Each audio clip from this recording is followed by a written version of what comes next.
What's up, guys? Welcome to another episode of Ball Status. That's right, an episode where we talk about the health of business and the business of health, or vice versa. I am joined today by Meaty Thighs. Hi, my name's Patrick. Just yes. Just yes. We also have special guests. I'll let you guys introduce yourselves. Sean Mabe, Purus Labs. Courtney Harris, Purus Labs. Just Purus Labs. You are technically, what's your title? CEO and president. This is the big dog right next to us, the big dog. And then what do we got here? Vice president and partner. All right, there we go. So before we get started, you know we got to thank our sponsors, Merrick Energy. So let's crack into it. We told them, I hope this doesn't disappoint. A cigar and Victory America Energy is the way to go. I'm telling you. It really is. Yeah, it's good. Yeah. So Victory is actually our #1 selling flavor, which is very odd, you think, for an energy drink. I think it's because it's so different. You know, like people don't really do soda flavors anymore. Yeah, but it's really good. Yeah. As soon as he said cream soda, that's what I wanted. Yeah. So today on today's episode, we are going, that doesn't even make sense, today on today's episode, but I guess it does.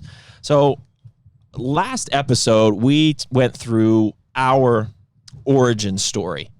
And so today we had some guests in town who came by to check out the facility. They're in town also to visit with their distribution partner, Europa.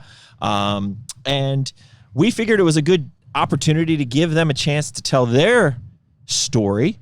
And one of the things that we have found in our business, I guess technically we're competitors, okay? Yeah. Right? So we're competitors. And one of the things that we have found through the years is, I know when we were newbies, really very young in the industry, we were very aggressive kind of against our competitors and more in the retail space. So you guys know we have the retail stores. And one of the things that we did is like we'd always try to get an exclusive over the guy down the street, you know, and say, you can't sell your products there.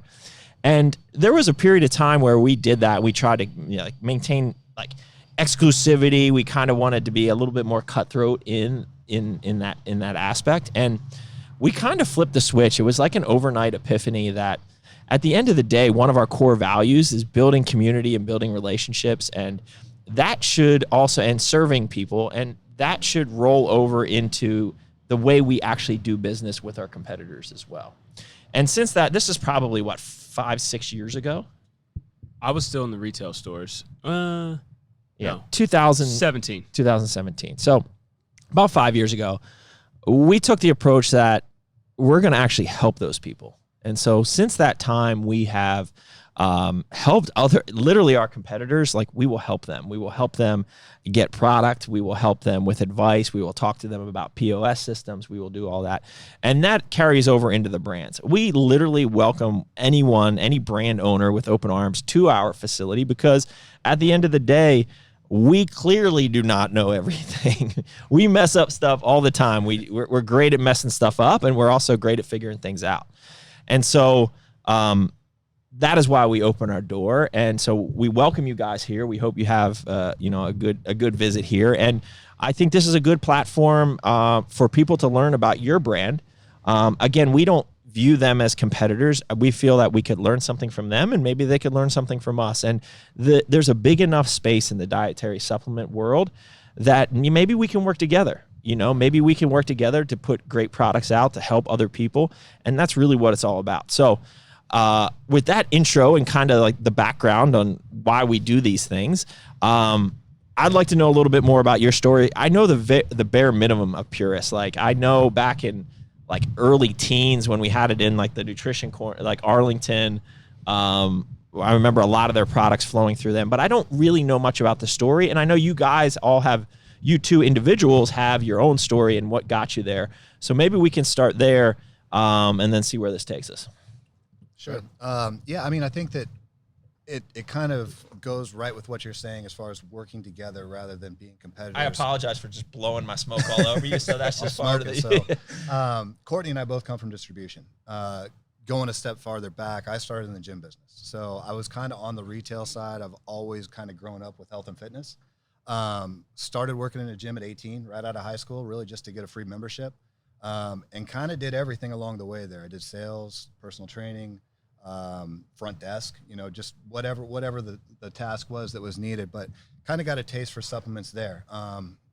And started selling there, and then just kind of progressed and stayed with Gold's Gym. I moved to Florida, worked with a circuit of Gold's Gyms there, and then was introduced and got to know John Hoffman, who owned Lone Star Distribution, and he became our distribution partner there at the gym. And so towards the end there, when time ran Meaning out, he was selling to the Yeah. gym at that time. Mhm. Okay, Yeah. you were buying your stuff from them. Okay. Yeah. So, but I just remember John striking a chord with me because at the time he was based out of Texas. He lived in Texas. And the way that he treated us as a customer, and we weren't by any means a big customer on his radar at that time, or at least I didn't think we were, but just the personal touches that he would do to go out of his way to just call and check in, come through town, whether it was like a Disney trip with his family or something like that. He'd stop in, see you at the gym, and just talk to you. And he just had such a nice manner to him that I remember thinking to myself, you know what? When this is done here for me, I either want to go off and do my own thing or I want to work with that guy. And so when time ran out at the gym, I reached out to him and I said, hey, I'd like to do something with you or for your company. And we got to talking, and that's ultimately what brought me to Lone Star, which was a distribution company that was actually out of Texas, but had offices in Florida, New York, and Georgia at the time. So what year is this? This is going back to 2010. Okay. And so, it was funny because he called me and he goes, hey, Sean, I'm just, sitting here spitballing, what would you think about Dallas or Atlanta? And I was at lunch with my wife at the time, and I'm thinking to myself, there's no way in hell she's going to go for this. So we had just gotten the check, so I had a pen. I just wrote on a napkin, Dallas, Atlanta, ? And slid it to her. And without skipping a beat, she circled Atlanta and passed it back. And it was kind of surprising to me, but, I thanked him and I said, look, it's Friday. Let me think about it over the weekend, and I'll give you a call on Monday. And, through conversations and, there's a longer story to that, but we went back and forth for a while, but ultimately ended up in Georgia a couple months later. And things progressed really quickly with Lone Star. So you're a sales rep now for Lone Star, or what are you doing? I started as a sales rep, yeah. And, it was kind of out He of laughs. the wind. It was funny because I didn't really know what I was getting into. I knew John. I knew the culture of John. I didn't know the culture of Lone Star or the company. But I knew I liked him, and I knew I wanted to work for him. And so it was a big step back from where I was at earning-wise, taking that leap and going up there. But I remember talking to him, and I just I asked him a question on what the potential was. Not, any further as far as could I get there? Is it realistic? What was the potential? And he came back with a number that I felt comfortable with, even though the guarantee was far from that, right? And so, we took a huge leap and moved to Georgia, and my wife didn't, immediately come up with me. I think I moved up in August, and she stayed back with our townhouse, and she moved up the day after Christmas. So for about 4 months there, I was in Atlanta and she was in Orlando. But then shortly after I got up to the Georgia office, we had a general manager that was in that office, and he was commuting back and forth from Dallas, Texas to Georgia every week. Oh, So on what's Friday, that drive? 12 hours. Nice. He was So- driving? Yeah. So on Friday, he would leave out about 2:00 in the afternoon, and he would go to Dallas. And he had a wife, and I think he might have had children at the time, but back in Dallas. So he would go spend the weekend, and then he would come back, probably overnight on Sunday. I think 2 weeks into the job, he didn't come back. So in 2 weeks' time, I went from being a sales rep in a Georgia market that at the time was not going to scrape the surface of what that earning potential was, to becoming the general manager. And because of my sales background, that progressed into the director of sales role with Lone Star Distribution. And so, John and Chuck, his partner, were very good to me. You guys talk about culture, and you have an amazing culture here. They instilled a great culture at Lone Star. We just had a great team, great people, and a lot of fun doing what we were doing. They brought me in. I became a small partner in the company, and we were just kind of off to the races. It was the right timing. I think that at that time, we're going into 2011, 2012. Online sales were Slinging that OEP, baby. Remember that? Yeah, Those it was- days rolling. It was a crazy time. Online sales were starting. One to pop. MR. Yeah. And so it went from store orders of, hey, can I get, 6 or 12 to can I get a gross or a pallet, and it just kind of scaled from there. And so It was a lot of fun. You know, it was crazy, but you know, I think that we never viewed competition the way that you guys did. You know, as a distributor, we kind of saw ourselves as a bridge, not only between the brands and the customer, but between the brands too. Like, we had good relationships with all the brands. And so it was tough for us, you know, to go to an event and be like, hey, you know what, I'm going to go hang out with Doug tonight, and then I'm going to go hang out with Dawn tomorrow. It was like, I want to hang out with everybody. Yeah. You know? So it was like kind of getting everybody together. And so that was one thing that we kind of prided ourselves on, as far as just being a company and a culture where, you know what, just come in and everybody can break bread together, and we can get a lot more done together than if, you know, there's a lot of infighting going on. So you're exactly right in terms of you can get a lot more done, you know, working with your competition rather than working against your competition. We're all in the same fight, you know, and we saw that firsthand with Europa, you know, because for a long time it was, you know, we were staring at Europa on the other side of the fence, and we just kind of looked at each other, and it was, you know, it was awkward at shows and stuff. You would see them, but you wouldn't really engage with them or talk to them. You know, it would just be passing conversations. And then, you know, fast forward to 2015 when Lone Star sold to private equity, and then in 2016 merged with Europa. All right, so We got brought together. I ask a lot of probably inappropriate questions that people get uncomfortable to answer. So do you get like a payout on that? Like, so you were a part owner, right? Like, do you get? Like I said, I was minuscule. Okay, so they gave you like a Very bottle of wine yeah, or something, right? Like, yeah.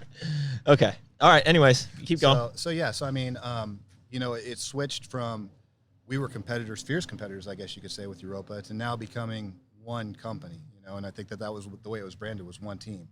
And Europa graciously, you know, opened their arms and opened their company and let us in, you know. But I'm not going to lie, it was awkward at first, you know, because you're having to immediately switch from, you know, people that you didn't necessarily talk to now that you're partners with, you're doing business with them. Yep. So that is 2015. That's 2016 when we did the merge, yeah.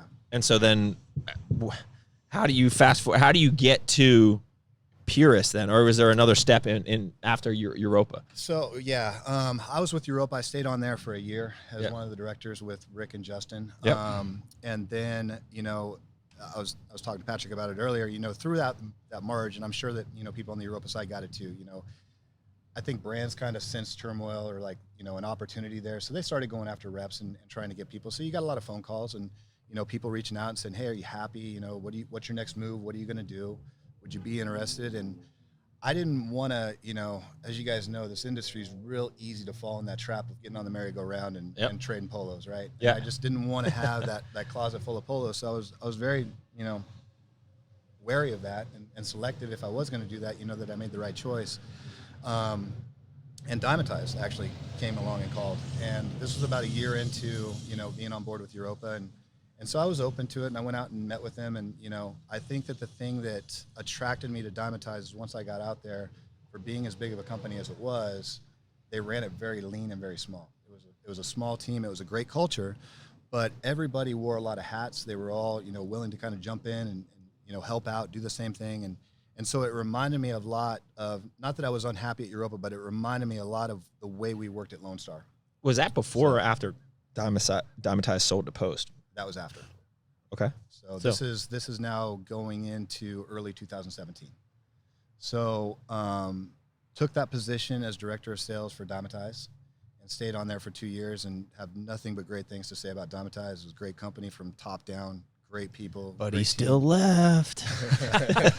So, you know, fast forward another 2 years, 2018, my wife and I are actually in the hospital. She's giving birth to my son. And it was kind of a little bit of a turmoil situation because my son was born premature. So we're in there a couple months before he's supposed to be. And everything. That's traumatic. That's traumatic. Everything worked out great. You know, everybody's good, healthy. But while I was there, you know, Chuck calls from Lone Star. And, you know, I didn't take the call. And then 2 seconds later, John calls. I'm thinking to myself, okay, this is weird that, you know, it's not coincidence that they're both calling back to back like this. So I stepped out and took the call with John and explained to him where I was and said, hey, I really can't talk, but, you know, is everything okay? And he's like, yeah, I just wanted to, Chuck and I wanted to talk to you about something. So you get a chance, you know, congratulations, and just give us a call whenever. So I think it was about a week later, I called them, and I'll get into the story about Purus and Brandon Smith. But at that time, you know, Formulife, which is Brandon's other company, was scaling rapidly. Brandon has some other business ventures going on with like some cabin development and real estate. And so he was looking to step away from the Purus business, and they were looking for somebody to kind of come on board and take that over. John and Chuck were both partners in Purus. And so, you know, they kind of floated the idea of that. And so, you know, with them being in Dallas and Dymatize being in Dallas, I was going to be there in about a month. I met him up for dinner, and we sat down and we talked. And, you know, I kind of knew in the back of my head which way I was going to lean. But even though I was in a very comfortable spot with a very good company, but I mean, you know, to have two partners that I respect tremendously, that are, you know, also mentors, and, you know. Well, assuming they also offered you equity to come over, yeah, right? I mean, so and that's another thing is, you know, you get, you know, vested equity right out of the gate, and, you know, kind of control of a brand. And not that, you know, I was handcuffed at all at Dymatize. You know, I was given a lot of freedom, you know, creativity-wise, ideas, everything, bring it to the table, let's run with it. But, you know, to kind of say, okay, well, this is a brand that I'm very familiar with because of the relationship with Lone Star, very familiar, and have a lot of respect for Brandon, you know, coming up with throughout the brands and working with the brands. There was a handful that you look at, you know, you see the guys that are in it just to make money, and then you see the guys that are just real passionate about supplements, formulas, and, you know, that works. Yeah, we can talk about Brandon too. I know we met him at the One Nut Bash in 2018 or 19, and I was thoroughly impressed with him. I clicked very well with him and his mindset. I remember, I think he was sat on the panel for the Ask the Pros, like the owners. We got sushi one night, and that's when he was. Yeah, I was like, all right, that, this guy he was trying to get knows- that ABC business. he was, man. He was trying. Brandon's got one speed, and that's 100 miles an hour. That's what I liked. I think I was like, all right, he's hustling all the time. Yeah. And then telling me about the cabins and everything else he's got going on. So that was cool. So you took the position, and this is 2000. Yeah. So this is the end 19? of 2018. I stepped on officially January 2019. Okay. And so you've been, I guess, technically CEO since then. Yep. Running the brand. Yep. Where do you come into this? How do you get into this whole situation? Well, oddly enough, our beginnings at Lone Star were pretty much similar, because the part he didn't get into is how he had to keep going back and thought he had a job and didn't have a job and all that good stuff. A lot of back and forth there, yeah. Yeah, but with mine, like, dude, I didn't even know the difference between protein and pre-workout when I went to Lone Star. Had no idea. Just started working out. But I was working for Comcast. I don't know if you guys need have help. Hold on. You have Let me show you how this is done, because this lighter is busted. So we Talk too long over here. take the gun. Ready? You got to light the light. If you're listening on Spotify or iTunes, you Hold need on. to make sure you go to YouTube so you can see the creativity that Doug has come up with. He takes a butane lighter, he puts a pistol-looking regular lighter to light it, and then he just straight torched that cigar. Only on YouTube, folks. Yeah. All right. So now he's lit. He can relax for a second over there. But I worked for Comcast. I did Hold on. Let me see that tip. Let me see your tip. The other tip. You got to snip it a little bigger than that. Golly. I mean, I usually go with the you're not, but not this, with this kind. You're not even circumcised here, boy. Bro! Get in there like that. thing's That's gonna- how you do it. It's going to hit hard. Shalom. nice. Anyways. Yeah. So I worked for Comcast. I sold business internet, and it was the worst job I ever had. Couldn't stand it. Yep. So I went home and told You my guys wife, are sneaky there, man. This Comcast salesman, Business. bro. Business. Bro. Business. Watch Not out for this home. guy, okay? But I told my wife that I wasn't happy, didn't want to stay there. And it was a day I came home early, which I never do. I'm usually out late, working and whatnot. And I looked on monster.com, which I would never look for a job on there. And it was like the third job I saw was Lone Star Distribution. I remember scrolling by it and thinking to myself, I'm like, who's going to sell steaks, right? That was my first thing, right? But then I scrolled back up to it, and I started reading it, and I was like, oh, so, sports supplements, right? It's like, oh, that sounds pretty cool. So I looked at their website, sent my resume in, went back to work, kind of forgot about it. But then I was like, man, I never got, a call back or anything. So I found a number on the website. I called. It ended up being Sharon Patterson, our marketing person, who, told the manager in Indianapolis. They had a warehouse in Indianapolis. I think it had just opened. It hadn't been open long. and I finally got an interview. But the funny thing about me starting at Lone Star is I went into that interview and, you know, I just wanted to know what the bonuses were, commissions, because it was a huge pay decrease. Like, I mean, it was a lot. It was a lot, right? So basically, when she told me like all the different little ways you can make money on the distribution side, I you know, Get them spiffs. Yeah, right. But I was like, all right, I kind of pretty much stopped the interview and just told her I was starting on Monday. At this point, I knew I wanted this job, right? Yeah. So she was like kind of put back by that, and then, but then I mean, everything worked out, and then that night I think Sean called me. And I went to work for Lone Star, just sales rep in the Indianapolis office. But then, you know, we were still expanding Lone Star, and Lone Star, you know, opened up a distribution center in Vegas, and our warehouse manager, and was supposed to be the sales manager, were going out to open that. Well, something happened with them or her or whatever. Long story short, I ended up being the sales manager in the Indianapolis warehouse, and then started helping with the sales reps in Vegas, and then, you know, even some in the Dallas warehouse. At that time, by then, Sean was taking care of everything as far as being a director side. But when the merger hit, you know, I knew I wasn't going to Europa right away. You know, the one thing is if you were staying on, they closed the warehouse. So they closed the Indianapolis Lone Star warehouse, and they kept open the Europa, Ohio warehouse. Yeah. But there's no reps out of there. So if you were going to stay on a rep, you had to move to Charlotte. And I knew I wasn't moving. I have kids. They're in great schools. But the only other offer they gave me was to be an outside rep with this little stretch of, I knew what was there. And get you a good Xterra. Yeah, but it was my biggest customer would have been an Anytime Fitness. I knew that, right? So I decided pretty early on that I wasn't going to go. I did talk to everybody and everything, and just, you know, I ended up accepting a job with Cellucor. Went to Cellucor for several years. Loved the culture when I went there. Loved the guys I worked with. I'd worked with them a lot at Lone Star. So what year is this? What year are you at Cellucor? 2016, whenever the merger hit. Okay. Right. So when I went to Cellucor, was there for a while, and I even remember the Arnold, where I found out that Sean took the Purus job. Actually, I remember when I found out you took the Dymatize job, and then 2 years later or whatever, you took the Purus job. And, you know, somebody even said something to me about it. You know, like to rewind that. When I came into Lone Star, the first rep that I spoke to on the vendor side was Jason Barnhouse with Purus Labs. The first person that I went on the road with at Lone Star was Barnhouse at Purus Labs. The first product I sold was a Purus Labs product when I got into this industry. But, you know, a year, however long went by, it couldn't have been that long that went by, because I've been at Purus for 2 or 3 years now. But, you know, I decided, and I, you know, talked to my wife, I was ready for something different, as far as I wanted to go to a smaller company than Cellucor. By then, Cellucor was huge, right? Is this pre-C4 RTD days? Before the carbonated. Okay. Yes. It's before FitJoy. Remember FitJoy? Yeah. Oh, wow. Yeah. But I told my wife, you know, that, you know, I wanted something, same industry, but I wanted something where I could be more part of it. Like, my opinion matters more. I can help it grow, all that good stuff. And my first call was to Sean. You know, I just told him what I was planning, and, you know, then we got to talking, and then it was a no-brainer. You know, just come on. You know, I knew the products. I still use the products. Noxygen and even Condense. Sean turned me back on to Condense again, you know, well before that. But it was just a no-brainer. Came over here and, you know, just trying to grow this thing now.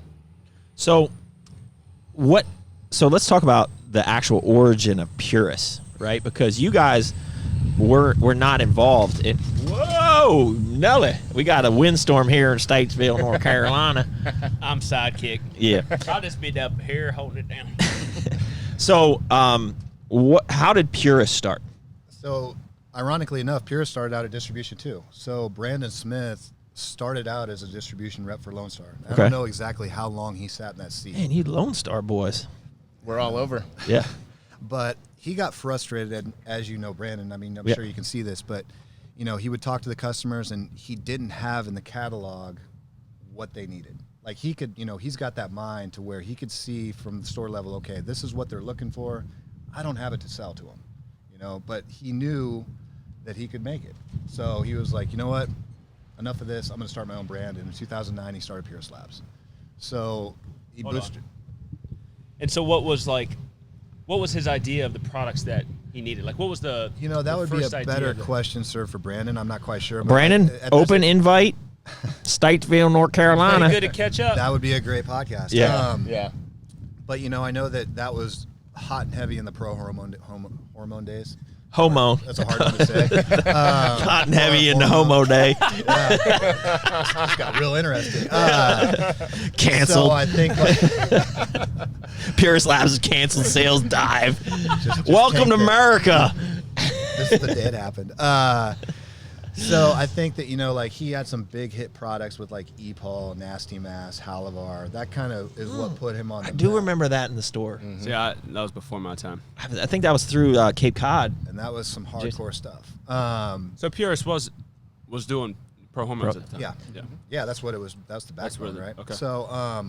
So he got about a year into that, and then he started getting frustrated with the manufacturing side, and he's like, well, I'm on this, but now I just can't get the stuff made, the way I want it made and in time that I want it made. So That's funny because my story is kind of the same, but in an opposite direction. I was frustrated on the retailer side, trying to find stores that could appreciate what you were necessarily doing. I was not doing the pro hormones. I was like the natural bodybuilder, right? The clean, like a little bit more vanilla, let's say, right? Like it was hard for me to find retailers to get on board with that at the time. Now, things have changed since then, right? People demand that. But it was hard for me, so I went and was frustrated on the retail side. So that's why we started the stores, is to create an environment for the stores where he was frustrated on the manufacturing side and did the manufacturing. That's kind of interesting. Right. Yeah, so he created Formula Life, and that was in 2010, and of course, because there was that need in the market, that scaled very quickly. Yeah. As did Purus, because he started identifying outliers and products that just kind of filled gaps. So from that, I think Noxygen is a perfect example of like where that product started. And was that the viral product that put Purus on the map? So. I mean, it was hard. Because it was I feel cheap. like it was cheap. Well, and that was the thing. So muscle. He's saying no. Oh, marinade. Marinade. Man, really it tasted good. like rotting meat, but man, that would light you up. That was some good stuff. So muscle marinade was, and you're right, a lot of people didn't like the taste, but it's one of those things where they take it away how it's really popular. We had a lot of it, and actually Brandon pulled that before they had to take it off. Off the market. So that was DMAA, right? Right. Yeah. But everybody knew, and he made it public that he was pulling it, and we couldn't, we sold through everything he had really quick. Noxygen came right at the end of Do you muscle still have marinade today? No. Okay, so this is what I'm saying. Like, you guys need to bring that back. Like that's your home run. There's just some questions that I have from That's your home run for Purus. Like bring that back, nostalgia to Well, a lot of the brand I feel like has since been built on Noxygen. Yeah. On nitrate. Because Brandon saw at that time when Noxygen was born, it was like when all the microdose pre-workouts were hitting. Yep. So you had the Jack Micro. Jack microdose, just a small scoop, Yep. which would light you up. Nothing good about a micro. You weren't getting any kind of benefit, performance-wise. There was no pump there. Just kind of piggybacking off what I know what you're saying. I'm getting what you're putting down. So, he came out with Noxygen, and it was basically just a $20 product built, solely for retail. It was like, all right, sell this with whatever you want to sell it with. It doesn't have to be marinade. That's a it good can be NO Explode. It can be Jacked. It can be 1MR. Whatever pre-workout you're selling, you can add $20 to the basket by just holding this at the counter. It's a small bottle, and you can add it to anything. There's no flavor. There's no color. It doesn't do anything to the pre-workout except make it better. So it's an amplifier. So for those of you who don't know, Noxygen is basically, it's a glycerol, right? Yeah. Glycerol. It's Hydromax glycerol with two forms of nitrates to it. Yep. Butane and sodium nitrate. So it on its own, it gives you a great pump. But then you stack it with any kind of pre-workout, and you've got a really good synergist there. But He just said synergism. He did say synergism. Yeah, I love That's Pat's word. Yep. I trailed off on E, but you guys got the ism. I like the ism. It's a good product, and even in distribution when that came out, I remember it was really easy to sell because everybody wants to build a bigger basket with their customers. Right. But on the other side of that too is that was when people were flirting with the non-stem pre-workouts. Yeah. And the whole way that I sold it, and I still do today because I'll use it if I work out in the evening just because I don't want to stem. I won't be able to sleep, especially if I'm in a hotel, is you can use that alone. So that, it was always a really easy seller because it's a really good product. So, but Brandon, he's involved, and we can cut out whatever you want to cut out from this podcast, but we're gonna ask some more questions. Yeah. So he's involved in other brands too, though, right? Didn't he start? He's not involved with other brands. No. But he's still like the main partner over at Formula Life, right? Or is he out now?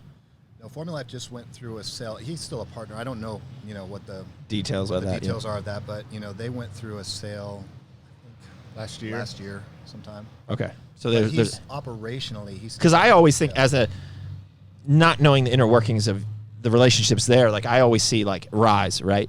Because they're growing like crazy right now, and I always thought that was like Formula Life, Rise. I thought Brandon was there, like. So I think that was the misconception that Just a lot of made it people really saw. uncomfortable No, here. I think that that was a misconception that a lot of people saw. It's like anything that was under that Formula Life umbrella was a Purus brand or a Formula Life brand. Yeah. That's not necessarily the case. Formula Life is its own contract manufacturer. Yeah. So the only sister company, I guess, that you could say that lived there was Purus. We've since broke those companies completely apart, but no, there's no ownership of any other brands there. I think that's good clarity. Yeah, I mean, Yeah, I mean, I always thought that like it was like Rise, Formula Life, Purus. I thought they were all like just one big thing, right? Like I never knew. So what do you guys got going on today, right? Like, so I know we just sampled a pretty innovative little treat you guys are working on. What else are you guys working on now? And what are the struggles that you guys find in today's market where you're not selling pro hormones? You're not pitching DMAA, the market is way more mature and way more educated today than it was 10 years ago when you guys started. What are the things that you struggle with? And also, like, what are your big things coming down the pipe? What are you guys looking forward to doing? As far as the big things, we have the protein crispy treat we're coming out with. Hopefully we'll have that out by the end of next month. That'll be our first product in the snack category. We just recently launched our Noxygen RTDs, pre-workout RTDs. Those are doing well. It's hard to do anything with drinks, as you guys know, with shipping costs and all that stuff. But that's something I kind of pushed for right when I came over, just because I've sold a lot of RTDs throughout my career. Getting into the gyms, having the gym customers, obviously that's the target. Our customer target is in the gym for the most part. After that, really, it's all flavor extensions. Our Noxygen pre-workout with the caffeine, not the stem-free. We have 3 flavors of that out, but we did that as an exclusive. I think we sent over 6-7 flavors for them to choose the exclusive. So where's that exclusive? It's not anymore. Okay. Initially, when we launched it. Okay, Sorry. got it. Yeah. Sorry. Good. Yeah. But in my opinion, they didn't even choose the number 1 flavor. Right, so we have Who's that. this they you speak of? Your buddies at GNC. I love GNC. Yeah, but no, seriously. But we did. Was it six flavors we sent them? 7. Yeah. We actually came out with 10 flavors that were all good. Yeah. And we chose 6 out of those to send to them. Right. And they were supposed to come out with 2. They were going to come out with 2, but they couldn't decide, so they came out with 3. And hey, that's a win. No, right 100%. there, No, yeah. 100%. Yeah. Well, the other side of that is, though, that at least my favorite, and I think it was Sean's favorite too, the flavor that they didn't pick. So it's just like, when do we go ahead and launch this? On our side, we need to come out with samples for it. It's one of those products that we everybody who's taken is like, well, wow, this is a great pre-workout, but it's a matter of getting people to try it. Yeah. And then with the RTD, also we're flirting around with another flavor, just waiting on some more samples. We kind of turned down the first initial. And 3. that Muscle Marinade 2023, baby, it's coming. You heard it here live on Boss Status, baby, it's coming back. Well, they tried to bring back Muscle Marinade. Yeah. And it just did. It didn't go. I think it was just the timing of it. You got to bring back the nostalgia of like the dying animal taste to it, but not with the dying animal Black taste. Label. Just yeah. Do you want all the effects of the original Muscle Marinade, which tasted like a rotting corpse, but with a great taste now? Bro, save this. Dude. Put it on a commercial. Yeah, this is. Did you have to put like You'll be the 900? spokesperson. Do I get a small royalty on we're when gonna this give is you a rip on huge? that. Yeah. The amount of caffeine to make that thing anywhere close to what it was would just be insane. Hey man, Hey, this is cool. I'm on your website. pre-workouts are getting stupid. At the top banner, it's hungry, ? New innovation coming, and it has a countdown. Like that, don't you? I do like that. That's for Is the that your idea? That's for the snacks. Just It take was it. your idea. It wasn't. Yeah. Yeah. So let's talk about Just your, yes. That's it. let's talk about your company culture and your current situation and where you're at. So you guys are in Georgia. You running like you moved it from Texas to Georgia, right? Yeah, Because that's so- where you're. Yeah, I'm based out of Georgia, and when I stepped on, I think that was part of the appeal too. I've always been a big culture guy. Like I just, if you're not having fun at work, like what's the point, right? Not smoking cigars on a Tuesday. And you guys are a testament to that. But there's a couple of brands in the market out there that I look at and I look up to and I respect. You guys are one of them. I think you guys have an amazing culture here. I think First Form does it probably better than nobody else. Yep.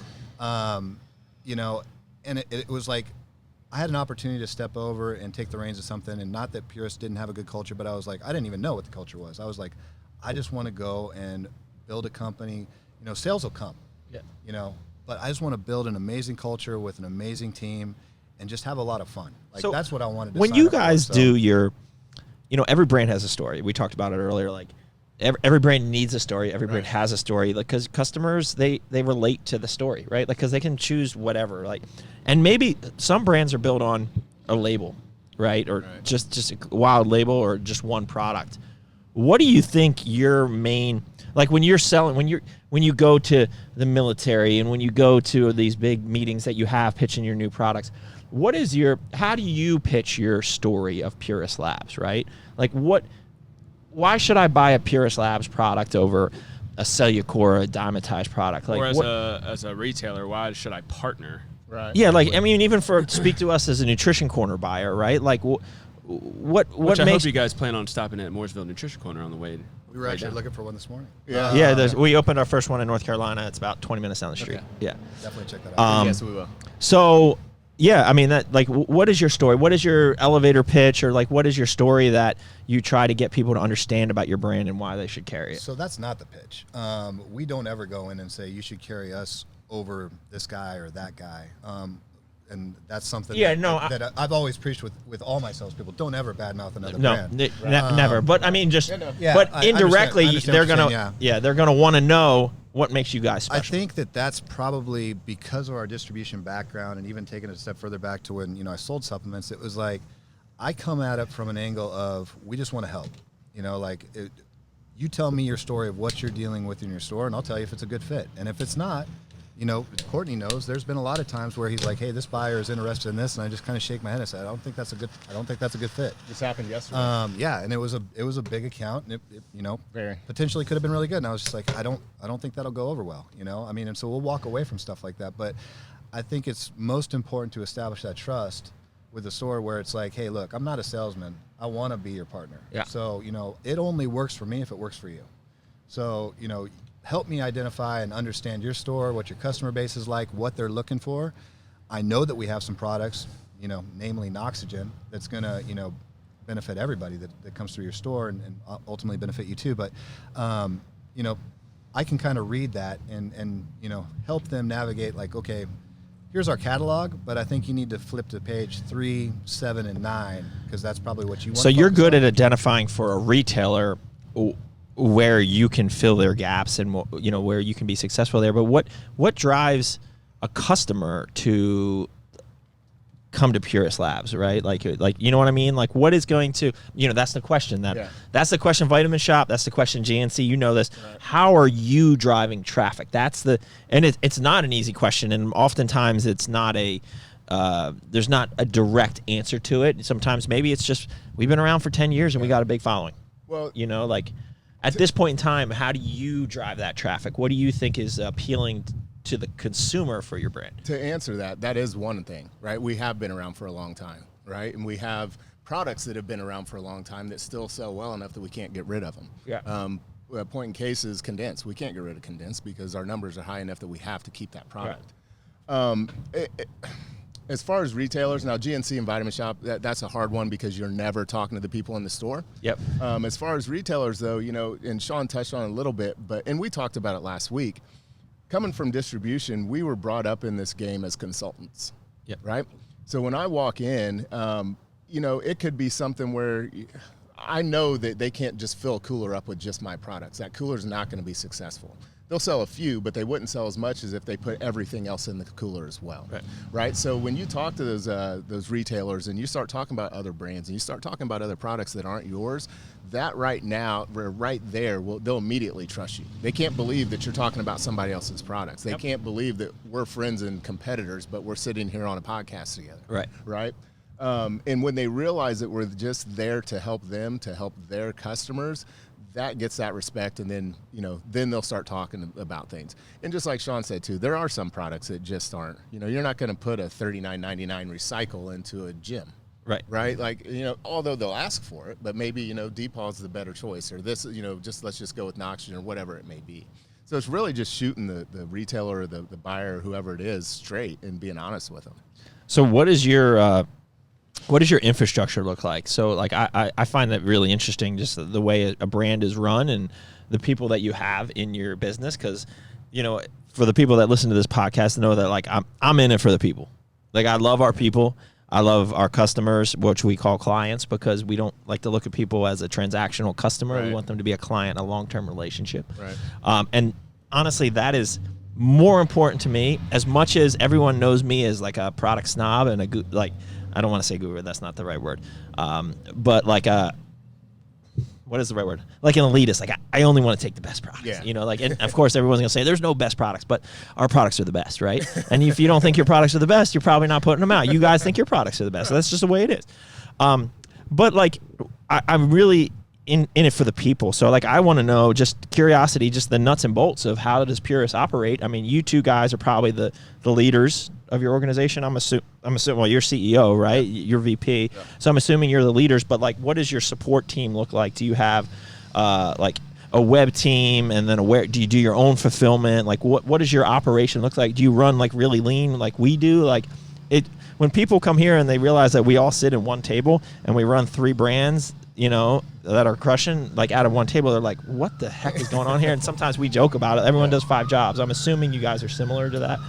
Extremely lean. So, I mean, really, when you're asking about the infrastructure, you're kind of looking at it. We do have Natalie, who heads up all of our marketing, all of our web sales, and oversees our athletes, but everybody kind of jumps in and takes a role, so even from the athlete standpoint, they're willing to step up and go and cover an event, when they don't have to, and it's not something that we task them with it. It's like, hey, this is coming up in my area. Do you want me to go work a table for you? So we're very fortunate to have that kind of team on board. Do you have other sales? I know Bo, who actually was going to be here, Yeah. he ended up going to Rise, right? Which we were going to like jab him a little bit, but Yeah, like we love you, Bo. yeah. So You're missing out on but the like cigar. he was another sales guy on your team. Do you have anyone else, or is it now just No, you it's guys? just us two, and we're bringing another guy on. Hopefully he's going to be starting this week at the end when we get back to Georgia. So who is handling the Nutrition Corners account? That's what I really want to know. This guy right here. This guy? Okay. all right. White, You talked to Carl? White glove treatment all the You way. talked to Carl?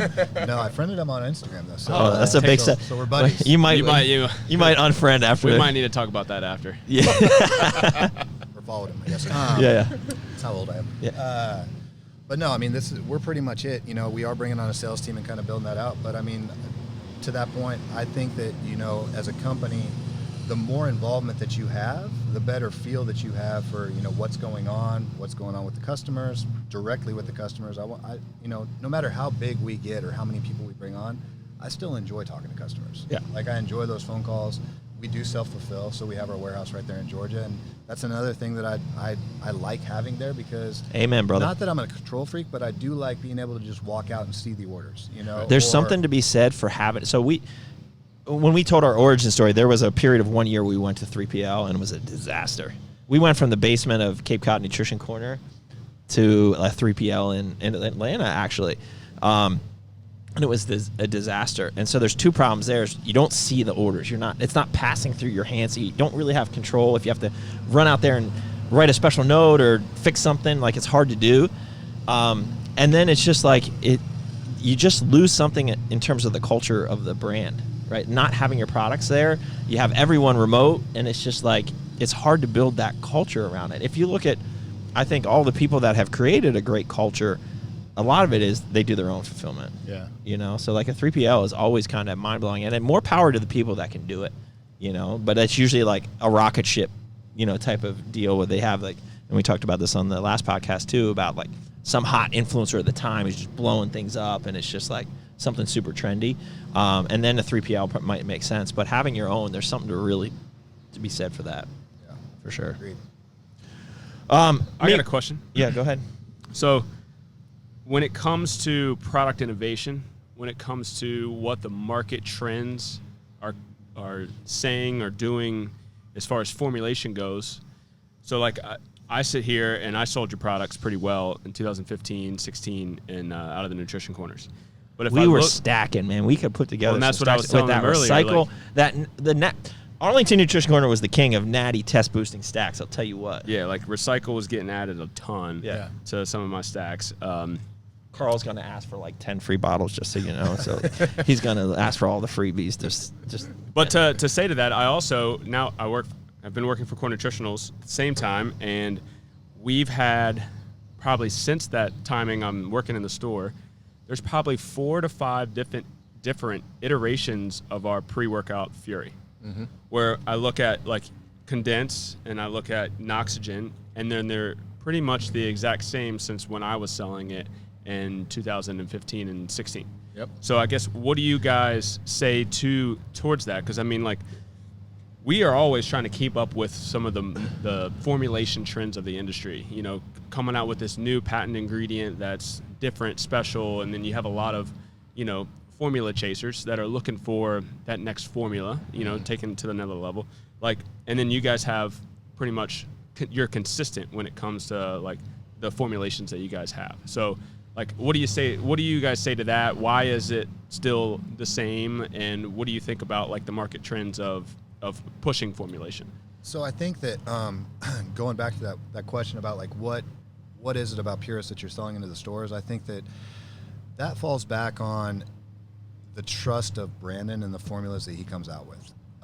You know, he's always, I think he was one of the first to really start throwing around efficacious doses. You know, like that was just his big buzzword, efficacious. And like even when the trends were going, you know, bro science, where it was like, you need this much, he was like, bullshit, you don't. This is what the study shows. Remember him and big on that. You know, he get real frustrated with it. And so, you know, I think that we'll continue. You got 4 grams of citrulline. Well, I got 5. Well, you got 5. I got 6. And Well, you know what? I got 7. I got 10 grams of citrulline, baby. And Brandon's like, you only need 3. Well, all y'all shut up. But that's the thing is like, you know, our industry's gotten crazy where it's just like, okay, keep going, keep pushing. And that doesn't necessarily always equate to a good product. I mean, there's been a lot of products that have hit the market that are the kitchen sink that just don't do shit for you. I'll tell you what, there is and this is what I've been saying, because every bro thinks they can come out with the most badass pre-workout, and there is an art and there is a science to pre-workouts. There's you know, synergism. like my everyday driver is either Fury or Harness is probably one I take the most. Harness has 5 grams of citrulline, which is, you know, more than the technically clinical 3, but like a lot of people are at 6 and plus and more than that. And it's a pretty simple formula, but it's by far like our biggest. It crushes, and it's just consistently great. And so it's just like, it's the art and the science. It's because we beta tested that with different levels, and that's what makes sense. So that is something that I think a lot of brands miss. And to touch on that as well, on your question, Condense is the same. Noxygen we come out with 4 different Noxygens. Okay. So the powder's the same, yes. The original powder's the same. But then, you know, before I got there, we came out with liquid caps. But liquid caps was to go with, you know, you could take those with your energy drink, right? Is when Bang was in every cooler. Well, that's not truly a pre-workout. But throw your Noxygen liquid caps in your bag, you can take it when you have that. We did just come out with the Noxygen RTD, but because of advances in technology, I guess you can say, we were able to come out with the Noxygen pre-workout, which is the first flavored Noxygen ever, right? You know, so When was that? pre-workout came out in January. No, last December. I'm sorry. So 2021 December. Yep, okay. December. And then it was. So you've created a sub brand with Noxygen within Purus. It's a flagship. It's a kind of flagship like product. our Red, White, and Boom for America Labs. It's like we have like 10 versions of Red, White, and Boom, pretty much. You know, off of the Boom. Right. The And success of the you know original. what though? Honestly, so the liquid caps and the powder were out. We hadn't decided. I don't know if we hadn't Share it. We hadn't decided what was even going into Noxygen pre-workout. I had a conversation with the buyer at GNC, and by just talking about what we were thinking about doing, and by the end of it, he said, "Yeah, we'll take 2 flavors that exclusive for 3 months." So then I called Sean. My exact words were like, "Hey man, are you sitting down? Because we hadn't even started this thing. Right, we right. had no flavors. It was we a had concept at this point. Yeah. So, but I'm glad we came out with it. I love the pre-workout. It's a great pre-workout. Yeah. Cool. What you got, Meat? Anything else? You guys have anything else you want to add? How many minutes are we in here? Oh, geez, we're 52 minutes and a whole Cuban into this sucker. So time flies when we're making Having good fun. conversation. Yeah. So you guys have anything you want to add? Is there anything else you want to let the people know about Purus that we missed in this conversation? No, I think you touched on it. Functional, like just an on-the-go snack. You know, that seems to be another gap, or you know, what everybody's looking for. But what we didn't want to do is just come out with a bar, a cookie, or at this point even a brownie. You know, it was like, all right, we got to get outside of like what everybody else is doing, because nobody's going to look at a Purus bar and pick that up over, you know, a Quest or something like that. Yeah. Right? So tell us a little bit about the protein crispy snack, or what's the Protein official name? crispy treat. Treat? Okay, I just want to make sure.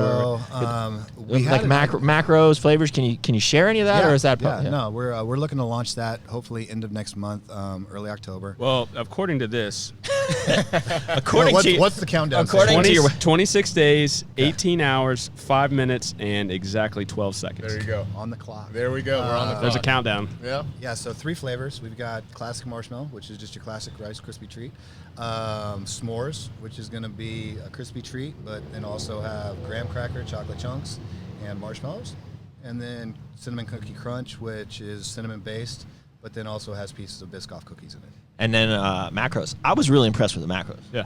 Because it'll fill you up. I mean, it's like you're eating something. The one thing, the downfall, like I love Mark's outright bar, right? Like it's great and it's very innovative because he was really the first one to do that peanut butter based bar. But man, I could stick 3 in my mouth, like and it's like one bite and I'm done an outright bar, right? And you want when you're just like, man, that was 300 calories, Yeah. right? So I love the idea of actually feeling like you're eating something, and you know the macros aren't crazy. You could eat 3 of them and it would be like, you know. The good thing about that being a crisp is the airiness of it. You know, you get a good sized bar. It's a 55, 60 gram bar. Yep. You know, 3.5 by 2.5 by 1 inch. traditional, you know, Rice Krispie treat size, but you get 150 to 165 calories, 15 grams of protein, 10 grams of carbs, and 5 to 6 grams of fat. It's super light. That's good. You totally, I would eat 2. So it's Totally sounds like Maybe 3. sounds like a party. Yeah. so no, we're excited about that, and again, it's just kind of just something new to the table, you know. Yeah. What else? Anything else you guys want to add besides your protein crispy treat coming out in exactly 29 something? I forget the count. Check the countdown. Appreciate the hospitality and you guys having Absolutely. us out. Beautiful facility, awesome gym. Love Thanks, that man. workout this morning. Yeah. Guys, When do you Train guys back. head out? we're heading over to Europa tomorrow and then back to Georgia. Okay, cool. Well, you guys are welcome anytime. This was a good chat. Next time, bring Brandon. We can talk about building stuff out in the wilderness or whatever else he's into. So we appreciate you guys. Yeah. Thanks, man. Thank you guys. Thanks, Thank buddy. you guys so Yeah. much. Guys, until next time, keep crushing it.